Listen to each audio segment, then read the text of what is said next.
Hola, hola, ¿qué tal? ¿Cómo están, migas, migues y amigos? Una vez más aquí saludándolos, muy gustosa.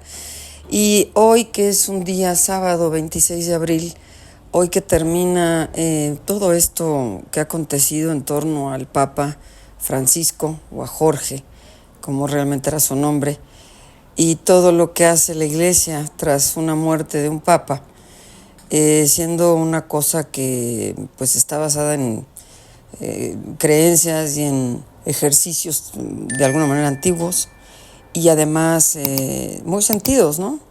Sí, sí me lo aventé completo y hasta hoy decidí hacer una nota al respecto, cosa que ya traía yo en mente y en el corazón.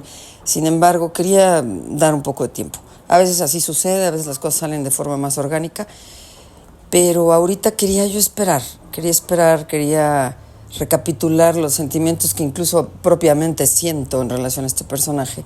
Porque antes que nada se me ocurre decir que el Papa, más allá de un representante de una iglesia y de un lugar que es mundialmente conocido como es el Vaticano, ¿verdad?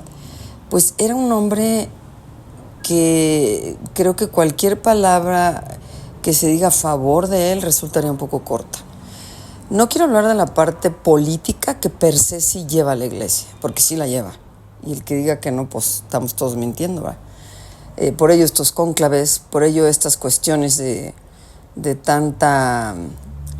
tanto silencio, de no saber qué va a pasar con el que siga o de por dónde va la cosa, esperando que sea algo que dé continuidad y no que detenga los grandísimos cambios y esfuerzos que hizo Bergoglio. Lo primero que me gustaría decir es que para mí se habla de un hombre humilde. Esa es la primera palabra que se dice de este hombre y creo que se queda corta porque sí fue humilde. Y humilde es una palabra que tiene muchos significados. No, humilde no necesariamente de dinero, nada más, cosa que también era. Humilde en su capacidad de considerar y empatizar con el otro. Humilde en sus requerimientos humanos. Humilde en la capacidad de, bueno, ya lo dije, de alguna manera es la empatía, ¿no? Pero del sentir por el otro, por el desprotegido, por el que tiene menos, por el que es una minoría, en fin, ¿no? Pero a mí hay una palabra que me gusta más para describir al Papa Francisco y sería congruencia. Digo, humilde va intrínseca, pero congruencia me parece que fue un hombre sinceramente congruente y serlo está canijo, ¿eh? ¿Cuánta gente conocen que dice una cosa y actúa de otra o piensa de otra o manifiesta de otra? Porque la congruencia es eso, ¿no? Es esta armonía, yo lo podría llamar así, entre lo que piensas, lo que sientes y lo que expresas. Y lo que haces, yo le agregaría, ¿no? Lo que actúas, pues. Y era un hombre que, ante los ojos de todos, yo no sé quién tenga alguna duda sobre el Papa Francisco. Cosa que tenemos muchas alrededor de la iglesia como institución. Eso está clarísimo. Clarísimo. Y no nada más tenemos dudas, ha pasado. Y tenemos motivos por qué dudar, ¿no? Pero dudamos de la condición humana más allá de cualquier otra cosa, ¿no? Y desde que está hecha por hombres, pues es muy fácil entender por qué las dudas y dónde vienen las fallas y dónde vienen los tropiezos, ¿no? Tropiezos, por llamarlo leve, ¿no? Que ha habido cosas tremendas como pederastía y que no tienen perdón. Pero bueno, hombres como él, que creo que realmente le hacen falta a la humanidad, deja tanto. Es que este Papa tuvo que ver, híjole, con temas de poner arriba de la mesa, ¿no? O sea, de realmente hablar de temas que aunque fueran incómodos le entraban, ¿no? Que pudo haber evitado como otros muchos. Miren, yo creo que entre el Papa Juan Pablo II, que no podemos comparar por el tiempo que estuvieron en el pontificado, pero la verdad es que Juan Pablo II estuvo muchos más años que Jorge Bergoglio, ¿verdad? Jorge estuvo, ni siquiera llegó a los 13, fueron 12 años con un poco más. Entran grandes y eso también es una factura ahí que pues el tiempo va en contra, ¿no? Pero bueno, hablando de ello, habló de abuso sexual, de cambio climático, de migrantes, de diversidad sexual, de machismo, de guerra, de todo, a todo le entró. Es que verdaderamente a todo le entró. con este poder que le daba su lugar, y su lugar como personaje no solamente, decíamos, religioso, sino cultural, político, social, que además tiene este poder de ser escuchado, ¿no? Y no nada más de ser escuchado, sino escuchar lo que dice, porque no decía falacias, porque no decía cosas que no parecieran ni asertivas ni verdaderas, porque predicaba con el ejemplo. Este dicho que es tan bonito, se predica con el ejemplo, predicaba con el ejemplo, hasta el último día de su vida. Me llama muchísimo la atención cómo hace hasta el último esfuerzo y en el último suspiro, literalmente, por seguir con una agenda. Y una agenda que para él no era una agenda claramente, una agenda que para él era su motivo de vida. Seguir demostrando, seguir presente, seguir bendiciendo niños, seguir dando persinando, ¿no? Ir persinando en el papamóvil un día antes de su muerte. Usted se puede imaginar cómo se haya sentido, 24, no sé, 29 horas antes de morir o 30 horas antes de morir. Pues seguramente con ganas de estar en una cama llena de almohadas, no levantándote y hacer lo que él hizo, ¿no? Entonces, bueno, sabemos lo que aconteció el viernes, que no fue el tema del Vía Crucis, el sábado cómo apareció en la Basílica de San Pedro, que llega en silla de ruedas, ya muy mermado, físicamente se veía muy cansado. Y luego, bueno, pues el domingo, ¿no? Donde todavía da una audiencia con el vicepresidente de Estados Unidos. O sea, ni siquiera se baja de este tema político que para él, a mí por lo menos me queda claro que quiso dejar algo que le sirviera a la humanidad, más allá de atender a este señor. Yo creo que dijo, bueno, dejo lo último que quiero decir en relación a la política con Estados Unidos. Si no, ¿para qué? Si no, ¿para qué? ¿No? Y luego el viaje ¿no? Que hicimos del papamóvil, donde a sus fieles, y en su última aparición pública, pues se avienta todo este recorrido tan importante, ¿no? Y va a todos estos lugares emblemáticos donde para él eran importantes y donde ahora lo pasean el día de sus exequias, ¿verdad? Este breve mensaje que deja, yo creo que el sábado, si no estoy mal en los días y fechas, ya estoy un poco enredada, de cómo sale nada más a decir felices Pascuas, ¿no? Hermanos y hermanas, felices Pascuas, con un esfuerzo verdaderamente singular.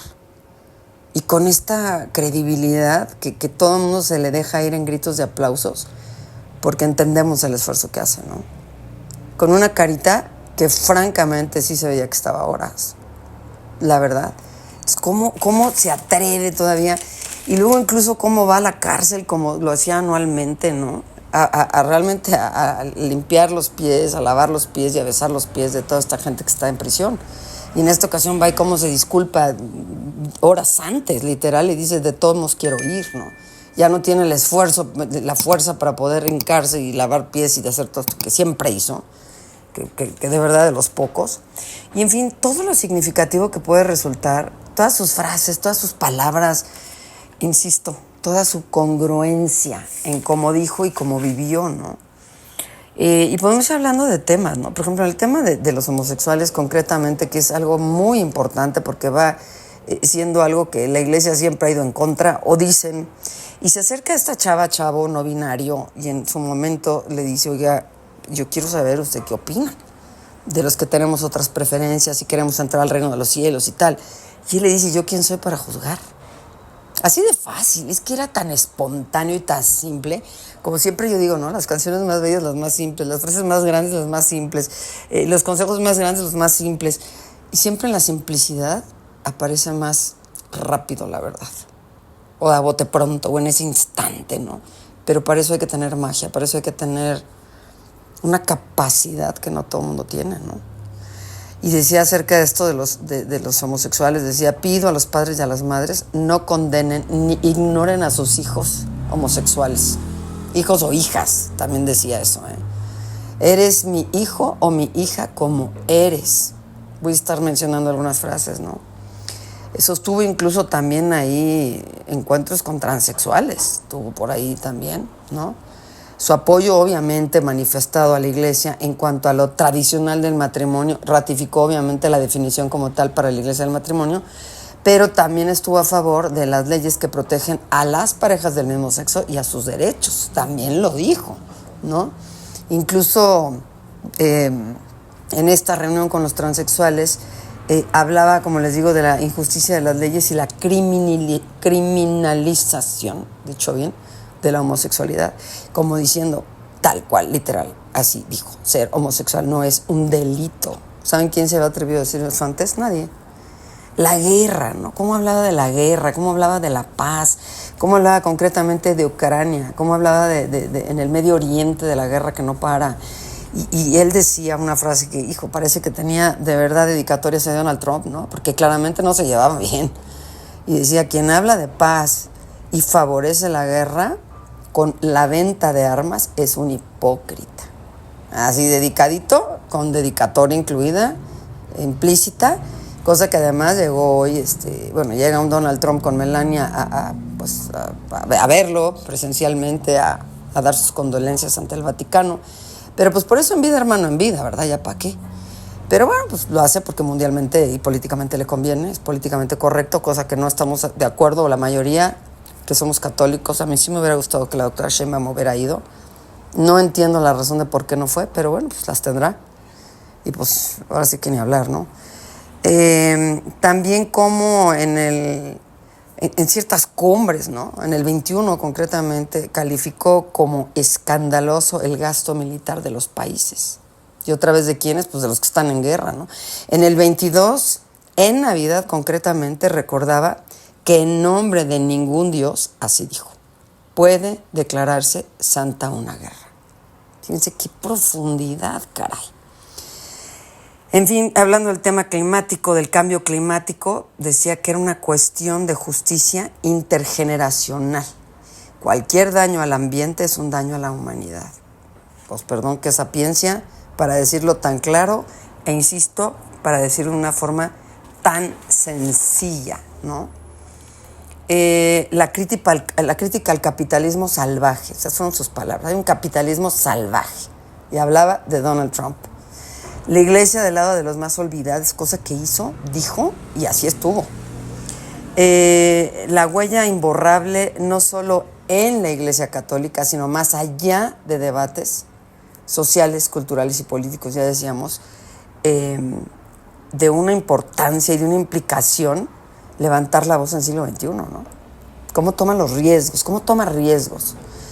Sin duda será una guía moral que va a traspasar el siglo, y que además sí podemos decir que le entró a los temas más candentes, más duros y de más agenda, ¿no? Hablar de la masculinización de la iglesia como un gran pecado, especialmente desde la teología, como diciendo, a ver si un hombre y una mujer estudian lo mismo, y además con una base científica atrás que es la teología, ¿cómo es posible que sigamos haciendo a un lado a la mujer, no? Y con ello queda la primera gobernadora mujer que él pone. Incluso el mismo tema ahorita que traen, ¿no? De este hombre que quiere entrar al cónclave para que sea tomado en cuenta como posible sucesor del Papa, y el Papa deja cartas diciendo, tú no. Porque además es un hombre que estuvo 5 años en prisión. La parte de la pederastía en la iglesia que él no duda en mencionar. En fin, de verdad, qué valentía de ser humano. Estas frases que se me quedan tan marcadas como el mundo no manda. En el mundo, no manda el hombre, sino el dinero. En el G8, en la cumbre, también dijo de otra manera lo mismo. Dijo, el dinero debe ser para servir, no para gobernar. El dinero debe servir, no gobernar. En la pandemia, fíjense también esta, ¿no? Recemos por aquellos que hacen negocio con los necesitados. Pues ¿cuántos no hicieron? Entre vacunas y no te la pongo y no la consigues, y si no me la pagas, y pues toda esta cosa que saca de lo más importante a lo más bajo de las pasiones humanas, ¿no? O de las, pues yo no le llamaría pasión al amor al dinero, ¿no? Digamos, de las carencias humanas. La globalización de la indiferencia. Él hablaba de una globalización de la indiferencia en cuanto al migrante. ¿Cómo se ha globalizado esto? Pues a mí no me importa. Pues a mi casa no te metes. Pues a ver cómo le haces. O sea, no. Es que esta pérdida de lo más por lo menos, ¿no? este concepto de estrechez personal, así lo dijo, estrechez personal, dirigiéndose a la estrechez mental del ser humano. En fin, yo puedo seguir y seguir y seguir. Las frases todas las pueden accesar en internet, pero me gustaría quedarme con algunas ideas, ¿no? Esto de que nunca fue a Argentina, fíjese nada más, ¿no? ¿Por qué no fue? ¿Por qué él no quiso ser politizado? Dijo, soy tan argentino, tan amadamente argentino, porque siempre amó Argentina y siempre amó su fútbol y siempre amó su lugar de origen y siempre lo escupió literalmente en todos lados, que nunca fue durante su pontificado a Argentina. Y las razones, si ustedes las buscan, tienen que ver con esto, ¿no? No quería ser escuchado, sentido o visto como alguien que tenía ahí una preferencia partidaria. Simplemente Milei, ¿no? Ahorita el presidente actual de Argentina, ¿cómo se expresaba de él?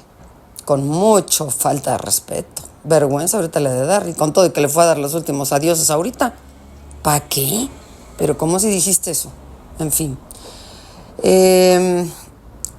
Esta cosa de esta fortaleza que no sé de dónde sacó para un día antes de su muerte, literalmente dejarse vestir, sentarse en una silla, levantar la mano para dar la bendición. Esta congruencia hasta las últimas horas de su vida.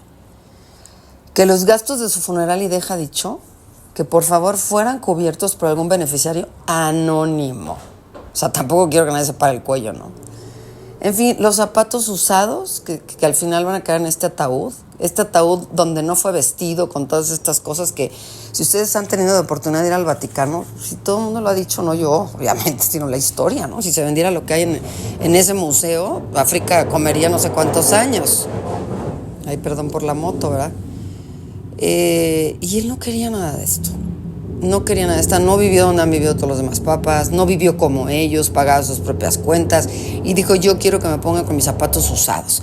Y véanlo por ahí, busquen la foto, porque de verdad vale la pena. Es conmovedor ver sus zapatitos usados en su ataúd, puestos en su pie, en sus pies. Así que, bueno, yo me quedo con la compasión de cómo hay que volverla a pensar, cómo hay que entenderla verdaderamente. Obviamente él desde un principio de muchísimo aprendizaje, muchísimo estudio, muchísima academia, para entender cómo alguien habla como él habla, ¿no? Por cierto, muy lindo, y les recomiendo lo que le escribió la Asociación de Fútbol Argentino, porque me parece un poema muy bello. Voy a tratar de grabárselos, para quien no lo haya escuchado. Pero frases como las de él, simplemente, que se van a quedar en la historia. Luego este rollito que le ponen adentro del ataúd, ¿no? Que yo no conocía esta cuestión de... Ponen ahí la historia de él y todo lo que hizo a favor y cómo lo describe la historia, ¿no? Lo que ya es de llamar la atención, seguramente habrá copias en el Museo del Vaticano, yo no sé en dónde las pongan o publiquen, pero esta va dentro de su ataúd. ¿Quién lo irá a abrir algún día en la vida, no? Años y años y años después. Y eso pues suele hacerse con todos los papas, no nada más con él, ¿no? Luego, ¿dónde quiso ser enterrado? Bueno, no enterrado, pues ponerse su ataúd, ¿no? No donde están todos, sino donde está esta Virgen, especialmente cerca de él, ¿no? En fin, de principio a fin, con una congruencia y con una enseñanza, con cada una de sus palabras, con cada una de sus letras y con cada uno de sus dichos. Me quedo con ese gran hombre, más allá de la Iglesia católica que soy y que reconozco, pero me quedo con ese gran hombre, con esa grandísima congruencia, con esa grandísima conciencia y con esa gran sonrisa, que era lo más afable y amable verlo reír. Se sentía realmente sincera esa sonrisa. Con eso quedémonos. Y ahora, bueno, pues que venga un poco de política, como en todos lados, ¿verdad? En este cónclave. Y esperemos que quede un papa que le dé continuidad y no que retroceda a la Iglesia, como hemos retrocedido en tantos lados, como lo ha hecho Estados Unidos en sus políticas, en fin, políticas públicas y demás. Como una institución, como lo que somos, como países, como Vaticano, como lo que sea. Muy bien, hasta aquí mi comentario, espero el tuyo. Si te gustó, dale like, compártelo, y aquí estamos para más. Claudia comparte contigo.